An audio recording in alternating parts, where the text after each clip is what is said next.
Hello everyone. Today we are going to do a lab where we provide cross-account access to one of our S3 buckets to another account, and we are going to switch to the account that we provided the access and try to access the bucket that we let them use. So once again, we will need two accounts for this lab. Account A will provide access to account B on one of account A's bucket, right? So in a real life, it could be something like I am letting my friend, so my friend is account B, I am account A, I'm letting account B or my friend access one of my buckets without using IAM policies and using bucket policies. So the first thing that we need to do is on account A, that's my bucket, create a new bucket and add some items into the bucket. Now I've already started to do that, and I have in my account I have 3 buckets. I've created a bucket named My Test February 17th, and I have 2 items on that bucket. Now, what I want to do is I want to go to the permissions tab, and you can see right here is the bucket policy. Click on this, and when you hover over it, it says bucket policy use JSON-based access policy language to manage advanced permission to your AWS S3 resources. So in here I can provide access policies by using JSON language. And let me go back to my document where I have a policy ready. Now I will link this this document on the description below, so you don't have to worry about typing it in. And I'm going to copy this, go to my bucket and paste this. Okay, now once I have this pasted, let's quickly run through what the policy says.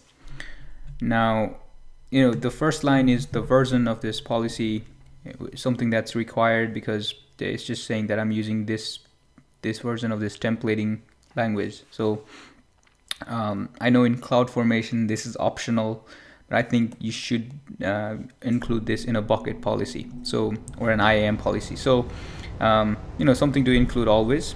So we're done with this. Now the statement is saying I want to include this kind of statement, right? So you'll get an idea of statement when we add one more statement. So for now, let's just move on to the SID. SID can be anything. It's just like a description of the statement that I'm about to include. I can say example permissions 1 or 1.0, whatever, just for your reference. Now effect is important because here you can say either allow or deny, and you can actually have very fine-grained access control by using these languages. Now in this example we have effect of allow. Now this section, the principal, is very, very, very important, and principal is basically whoever is doing the accessing, right? So in this case it's going to be another account, account B, and you need to include, instead of this number right here, you need to include the account B's account ID.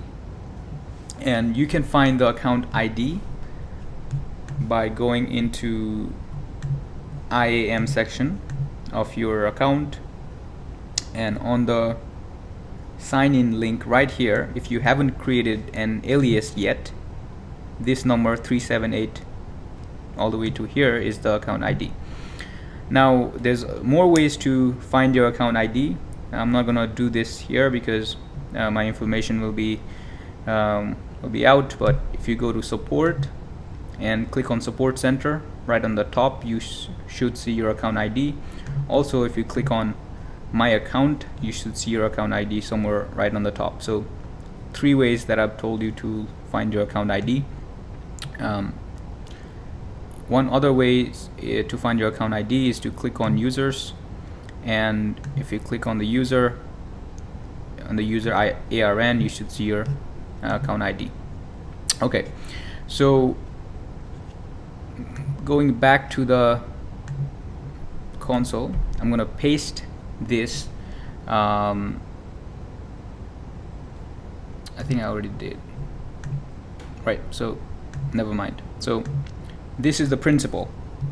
Right, now actions, let's move on to the actions. And by the way, on the principal, I have to say root, or I can also say something like user / this particular user. For this video, we're just gonna say the root user only. Now actions is S3 star, means that I can perform any actions on S3 API. So if I wanted to, let's say, only give this person a read access, then instead of star, I would put get bucket, or whatever the corresponding API call is. When I say star, I say let him do everything on the S3 bucket that's possible. So resource section here is where I say which resource I'm allowing the principal to access. And as you can see, I have 2 different resources. It's the same thing, except on the second one there's a slash and an asterisk after that, which means that not only I can list the name of that bucket, I can also go inside the bucket when I say slash and star, and I can manipulate the stuff inside of that bucket. So if when we try it, you can try removing this and see what happens.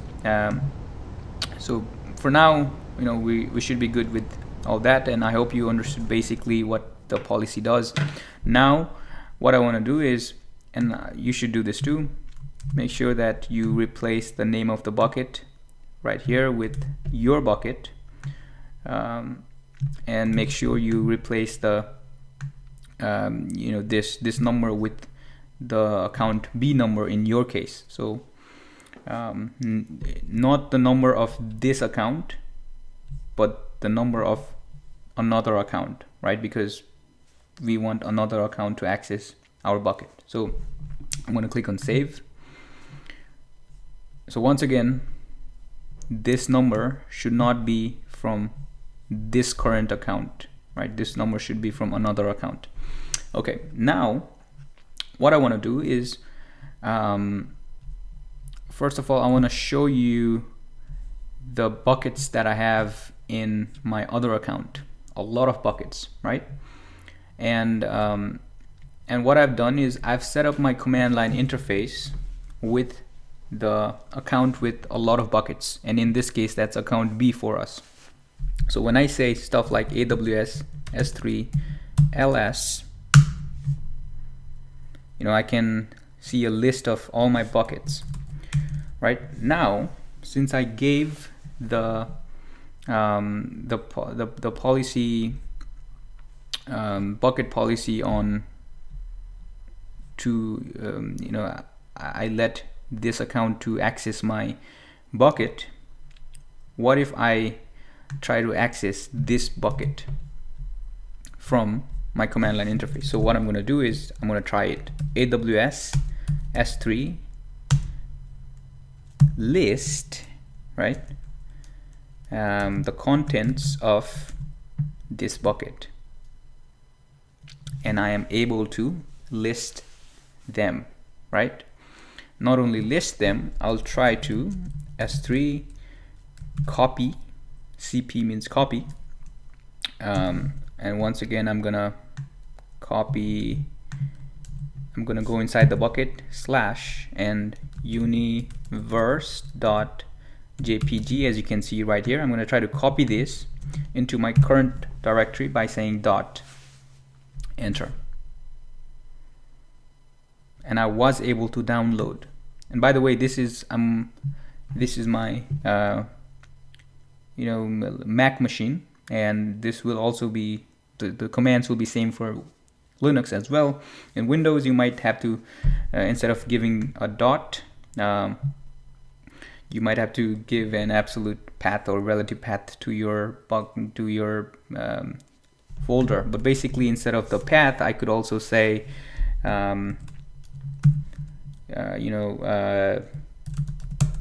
downloads,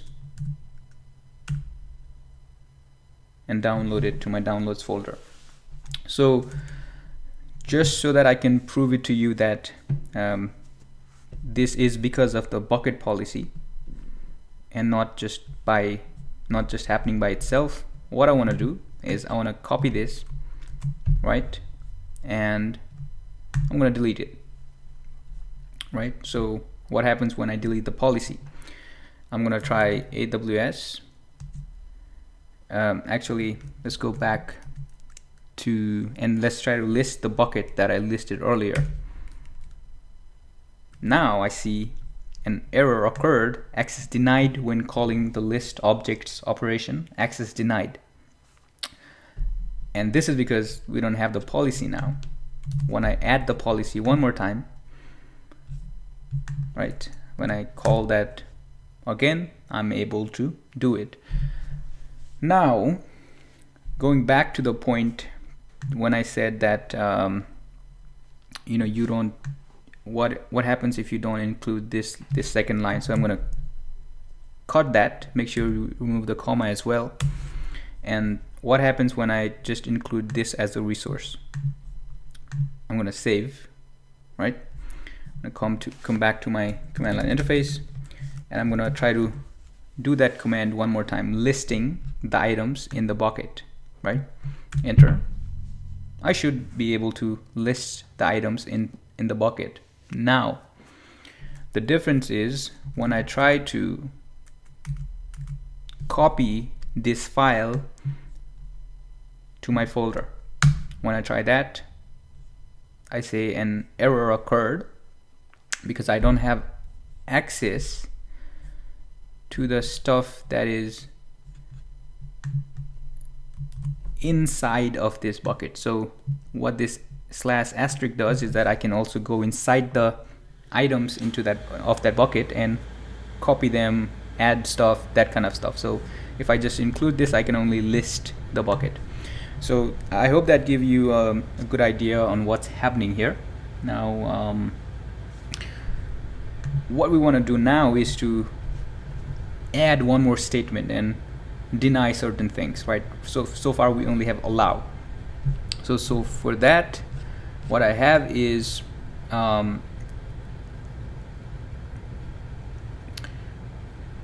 in the statement, right? So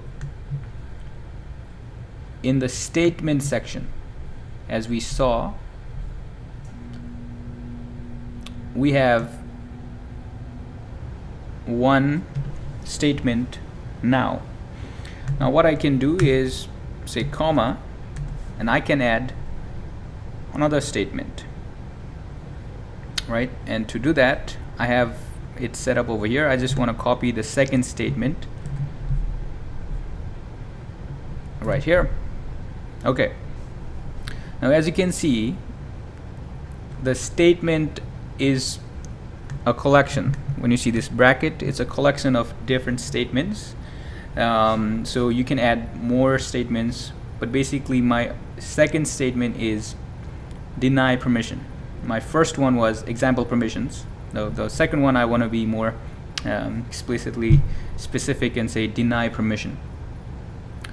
Now this doesn't matter, I can, instead of saying deny permission, I can say permission to, but this, if I say deny permission, it's easier to see what's happening. So now effect in this case is deny instead of allow.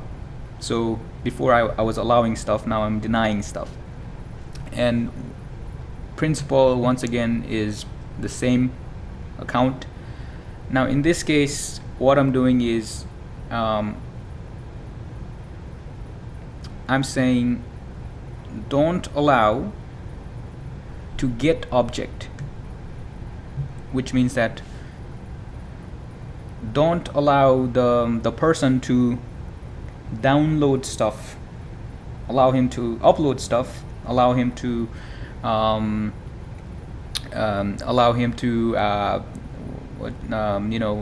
list the stuff, but don't allow him to download stuff. So when I say save, oops, so the problem is invalid resource, and you might get this when you do this on your own, and if you haven't figured out, the problem is the bucket name is just not right with my bucket. So when I make sure that I put my bucket in here and save, I go back to my command line and I try to copy the same items again, and I should get a forbidden error because I'm not able to get that item anymore.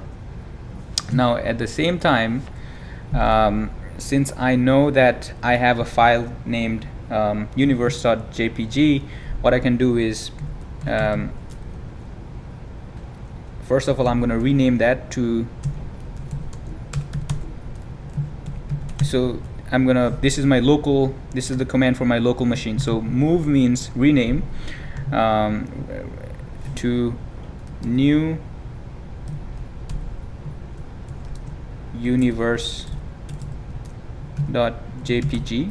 So basically I'm renaming the file, and what I want to do is, instead of copying stuff from the bucket to my folder, what I want to do now is to say copy this file called new universe.jpg to this folder called my test February the 17th on S3, to this bucket, right? So as you can see, what I'm trying to do now is, instead of download, I'm trying to upload stuff. Enter. And I am able to upload, and just to prove it to you that it was uploaded, I want to go back to overview, and as you can see, there is a new file called new universe.jpg. Now what if I don't want the person to upload as well? Or what if I want to do the reverse now, right? Instead of get object, I want to stop him from putting stuff, so uploading stuff. I allow him to download, I deny him to upload. So when I say save, so once again all I did was I say put instead of get, and feel free to pause the video because I know I'm going a little bit faster, so so I've done a few tweaks here and there. So I want to go back, clear, and I'm gonna try uploading stuff from my local machine to the folder one more time, and as expected I should get an access denied. But if you remember from a minute ago, I wasn't able to download stuff. Now I'm going to try to download stuff one more time, right? So right here, copy this file called universe.jpg to my local folder, enter, and I am able to download now. So this is how you use bucket policy to grant cross-account access and have a fine-grained access control.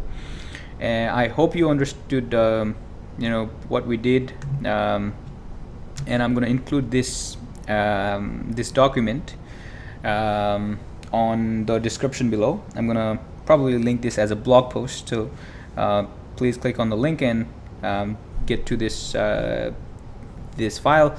Also, make sure that if you haven't set up the command line interface, which is how you do this, all this, how you say AWS S3 ELS. So this is, you need to set some things up for this, and I have a video on YouTube. I'm going to link that as well. So I'm preparing for the security exam, so that these things are important to understand. I'm going to make more videos about policies and IAM policies in the future. Make sure you check my account, subscribe to my account, check my other videos. Thanks for watching. I'll see you soon.